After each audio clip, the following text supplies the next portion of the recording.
Let's return to This Week in America. Here's your host, Rick Bratton. Welcome back, everybody, coast to coast, This Week in America. Justin Andrew Wild, author of Tomorrow Again, asked if you took a blank calendar and looked at it month by month, would each month hold a special life-changing anniversary? Could you fill the calendar with events which have shaped you or stood out and be filled with blanks?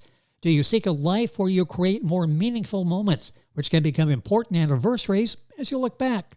Are you spending your life in pursuit of something worthy? Are you drifting away day by day as time passes by? Well, these philosophical questions are the guiding principle behind a series of events framed over 11 days in a searing Midwestern summer, fixed on devotion to dying, accumulation of others' possessions, and searching for purpose and hoping for escape. Justin Andrew Wild was born in Michigan, raised in Kansas, although currently resides in the United States with his wife, Julie. For most of his adult life, he's lived abroad in South Korea, Chile, China, and India. A devoted traveler, writer, educator, employee relations and engagement senior specialist at Kansas State University. He lives to connect with people, learn, and explore, and seeks out the kinds of stories that appeal to people on a human emotive scale. His passions include writing, travel, photography, golf, and living life deliberately. Tomorrow Again is his first novel. Author Justin Andrew Wild is our guest on This Week in America. Justin, welcome to the program. It's a pleasure to have you with us. Thank you for having me on. It's great to be here. I love what you've done in the book. Really looking forward to our conversation in discussing Tomorrow Again, your first novel. Tell me about the concept behind the book, regarding the calendar and the days. How did that come about for you? It really started when I was living in Arizona, and I was starting my teaching career, but I was wondering, do I want to stay in Arizona? Do I want to do other things? And it, hit me that our lives, we like our big anniversaries, like most people have a wedding anniversary or, our birthday we celebrate. But why don't we have more anniversaries that we really remember that shaped us? And I started to wonder, there's 365 days in a year. How many of them are really memorable and how many have shaped me? And so I started to think about the concept then that at the end of my life, could I have a calendar and every month has a life-changing anniversary? And that was really the genesis of the novel. The book is Tomorrow Again by Justin Andrew Wild. You find the book, of course, at Amazon, Barnes & Noble, the usual places. Link on our website, thisweekinamerica.us. Besides the calendars and the days, what are some other the major themes that you address in Tomorrow Again?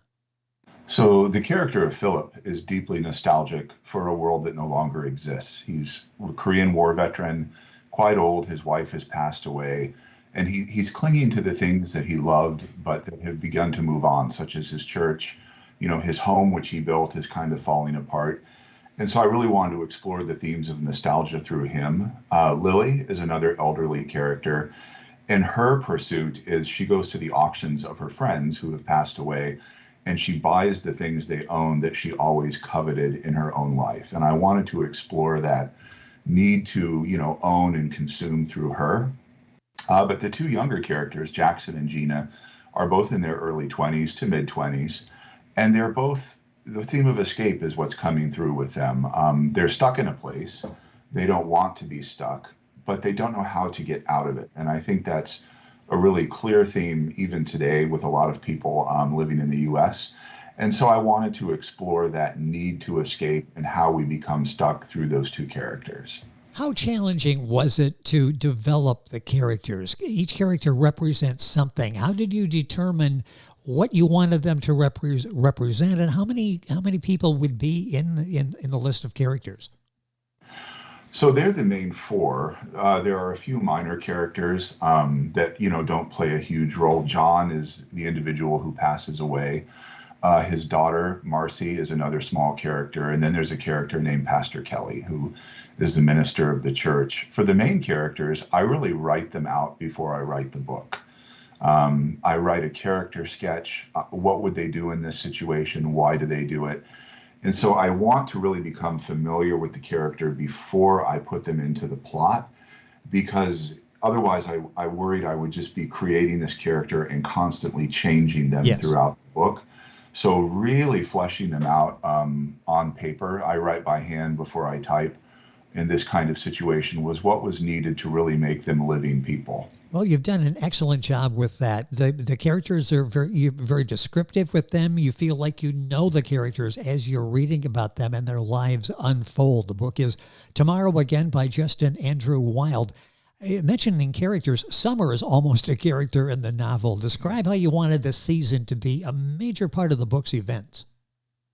Sure. I'm from Kansas, and I currently live here again, as you mentioned. And summer here, when I was a kid, was really June through August, and now it's almost May through October.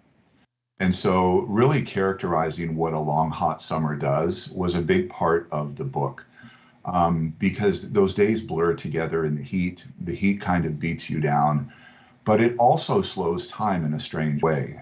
For years, as I worked in schools, I always had summer off. And I always thought, boy, it's late May. I'm not going back to work till mid-August. This lasts forever. And then I turn around, it's mid-August, and all the plans I had, I didn't necessarily always get to. And so making the summer kind of a living, breathing character was a really important part of the book for me, and also to, create and work with this plot of these days blending together. I remember those days of a 3-month summer, and then, come the first part of the end of August, first part of September, you knew it was over. Everything was changing, and that's no longer the case. Talk a little bit about generations in the book. Did you have a specific target audience in mind? The book relates basically to people of all ages. What was your thought process as you were writing this? I think there were two things. One is very few writers put elderly people in books. A lot of characters are either, teens to kids to middle-aged people. But I think the life experience of elderly people is so important to learn from, but also to look at what people go through in the final chapters of their life. The nostalgia, the loss, realizations about dwindling time, and how that actually can relate back to us. I also really wanted to target 20-somethings. I have a real heart for young people now. The stereotype of people my age is that we think the younger generation has it easier, they're spoiled, etc. I actually think 20-somethings today have it much harder than I did when I was their age. I came of age in the 90s. The Cold War was over. It was a stretch before September 11th and things changed. And that was a really good time to be in my 20s. Whereas for people today in that age bracket, I think they've had a lot of struggles with what they lost through COVID and lockdowns, unsurety about the future, political turmoil. And so I wanted to really give tribute to that struggle through those two characters. Because I think at the end of the day, that struggle of being stuck, the struggle of nostalgia, are all very deep human elements that reach across cultures and age groups. And so I'm hoping that as people read it, even if they're not elderly or they're not in their 20s, they still think that's me or that's something I've gone through. Well, it gets us thinking about that, the difference in the generations. And bottom line is we're all pretty much the same. And you do a very nice job of bringing out the emotions of the different generations. Our guest is Justin Andrew Wild. The book is Tomorrow Again, book available wherever books are sold. His Amazon link is on our website, thisweekinamerica.us. Talk about the role of religion and faith in the book, how you were able to interwoven that into the storyline. I deeply believe humans are hardwired to believe in something. Obviously, we have differences along faith and belief systems, but it really comes down to where we look for meaning in our lives and what happens when that meaning is dwindling. The character of Philip devotedly goes to church, but he's not that religious. It's that church has been part of his identity for so long. I really liked exploring and creating the character of Pastor Kelly. He does believe, he wants to do the right thing, but like Gina and Jackson, he's stuck. He's in his 20s. He's taking over a church that used to be very established, and now the membership has dwindled. He doesn't know what to do. And there's that fear of loss of meaning. And then there's, the younger characters as well who are looking, part of their being stuck is that need for a central piece. And so some of my favorite chapters actually take place at church during the worship service, and really exploring how that intended meaning of church gets diffused through the different characters as they go through it. And of course, one of the central scenes, the funeral at the end, takes place in the church. And that's where some of those characters' realizations come through. Several of the characters, two of the characters in the book are artistic in nature. How does that affect the plot lines? How did you work that into the plot line, the story? As a writer, I know how creative pursuits can be incredibly fulfilling, but also very frustrating. And so, for Gina, she has a deep muse and she paints, but she doesn't always know the meaning of that painting. And Jackson is a musician, he's a music teacher.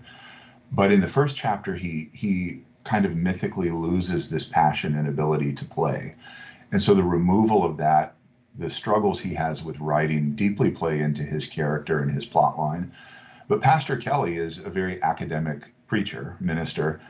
He fancies himself a writer, and a parishioner dies and he struggles to create and write a good eulogy for him. And so I really wanted to focus on how artistic pursuits can bring great meaning into life, but they can also bring great frustration. And that leads back to that theme of escape and kind of being caught in that long, hot summer. Out of all the characters in the book, Lily seems to be the one without really struggles. Why is that? She's free. Her husband has passed away, and you get the sense they had a good marriage, but that it wasn't, terribly fulfilling. She doesn't have to worry about money, and she can pursue what she wants to pursue, which is collecting the items she coveted in life. So she's actually thriving because she's found something to center her and keep her moving. And I think one of the most important scenes with her, she really wonders how much all of her stuff is worth. And so she hires a man to come and appraise it. And a really cool part of that scene is he thinks he's smarter than she is. And he thinks because she's old, she doesn't understand what she has. She actually does. She just needs that affirmation of what she owns.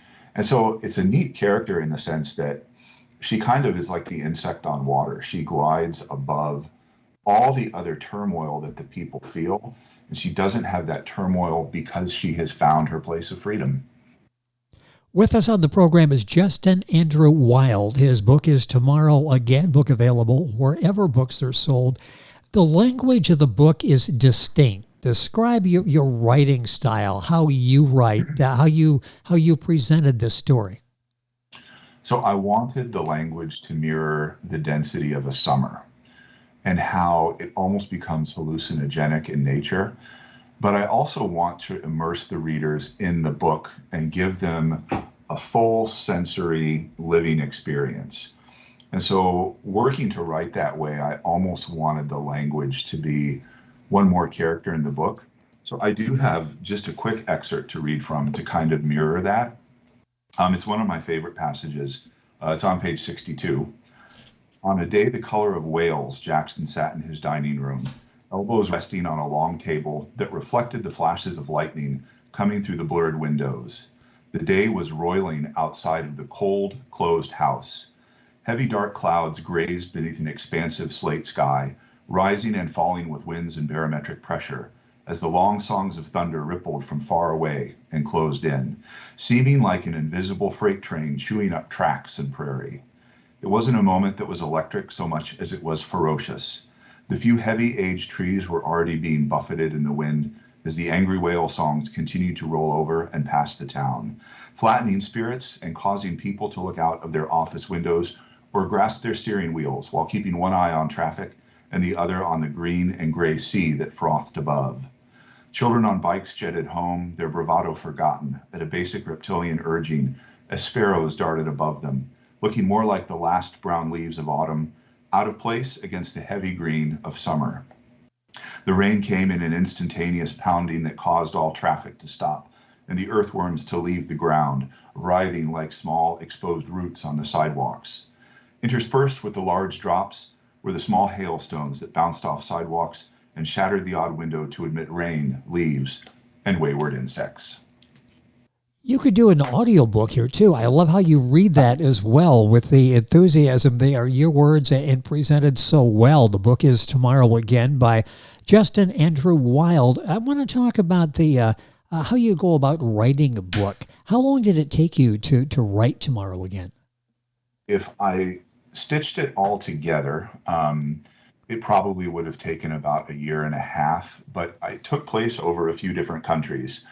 And I got to be about two-thirds of the way through the book, and I had stalled on it for a while. I had a bit of writer's block. I had some confidence issues. And I sat down one summer and I thought, I'm going to sketch out the rest of the book and I'm just going to do this. And then I really worked it out. So the book took about 3 years to write in terms of total time span. If I had condensed it and stitched it together, about a year and a half. Let's talk about that travel. What role does that play in shaping you as a writer? Seeing different cultures, different generations, in different societies, in different countries. Does that give you some background? People watching in different countries, does that help you as a writer? It does. I think travel, there's two sides of it. One, travel really does open up the mind. Yes. You have to think differently. You have to react to things differently. When I'm traveling, my senses are much more aware because I'm taking everything in. I think the flip side of it for me was living in foreign countries for so long and how it really taught me to be an observer. And, when you don't speak a language, you have to find a different way to get through things and you have to think creatively. And so having that dimension of travel has made me much more aware of how I watch and look at human beings. And that's also really helped affect how I write people.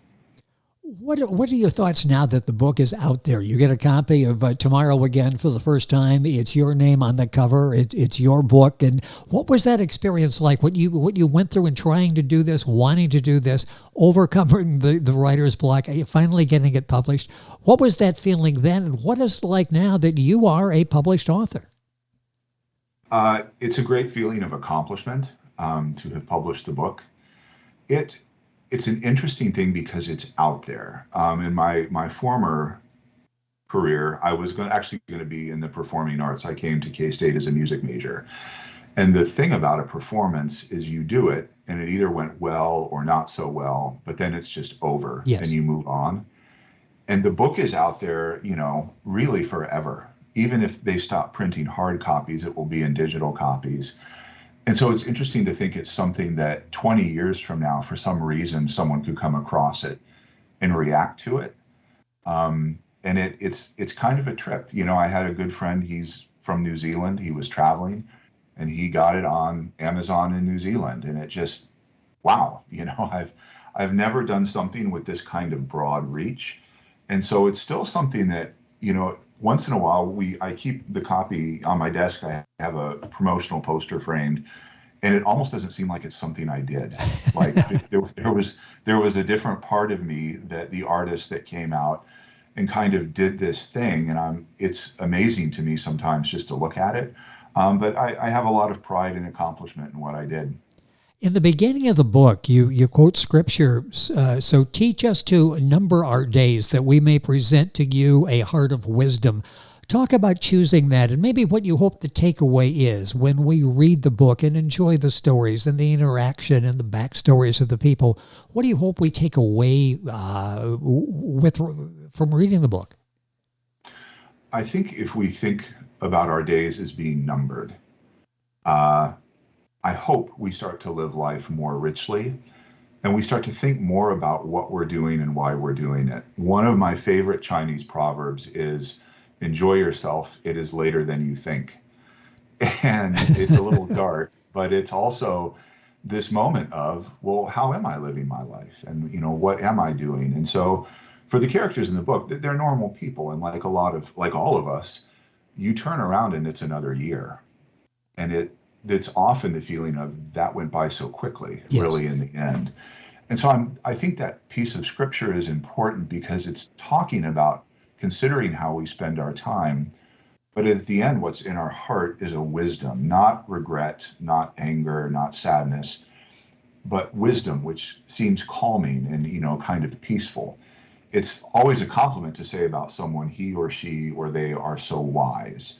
And so bringing that wisdom in our lives to help, cultivate a similar trait around our people, around our families, our colleagues, I think is a major part of the book.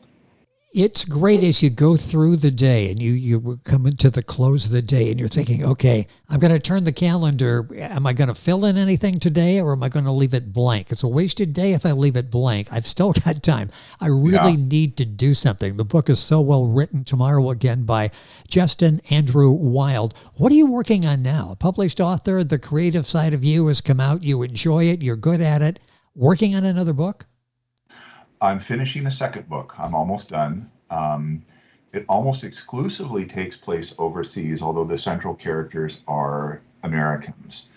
And it takes place internationally in China, Thailand, and India, which are all places I either lived in or have extensively traveled through. And a lot of it is about exploring, do we let change happen to us, almost like a wave that rolls over us? Yes. Do we resist change? And how do we work at developing and growing ourselves? So the two central characters are both in their 20s. Melissa begins her journey in India, and Marcus technically begins his journey in Phoenix, although his first chapter is in Shanghai, where I lived for 12 years.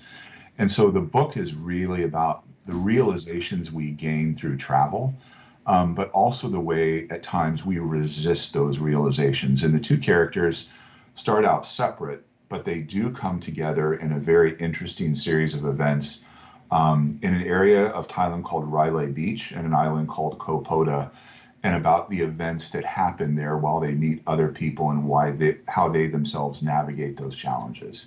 I'm hopeful that we can talk about that as well. I love the concept of this book, Tomorrow Again. I love the concept of the new book. I see both of these being a movie, a TV series. There is so much there to unpack as you're reading, and the books are so enjoyable. This book is enjoyable, Tomorrow Again. I'm sure the next book will be, and I can't wait to have a chance to talk about that. Justin, it's been a pleasure having you on the program. Tomorrow Again, Justin Andrew Wild, book available at Amazon, Barnes & Noble, the usual places. My thanks to KingPagesPress.com, the author's marketing consultant, for arranging our conversation today. Thank you for being with us. Congratulations on opening up a whole new career for you, an excellent career as a writer. Pleasure having you on the program. Thank you for joining us. Thank you, Rick. This has been great. It's been fun. Our guest is Justin Andrew Wild. The book is Tomorrow Again.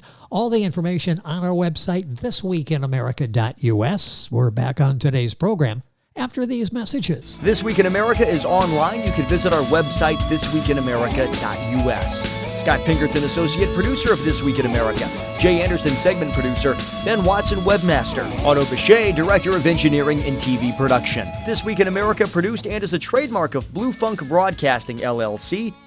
For information on all of our guests and to listen to this week's show, our website again at thisweekinamerica.us. And I'm Sean Bratton, executive producer of This Week in America.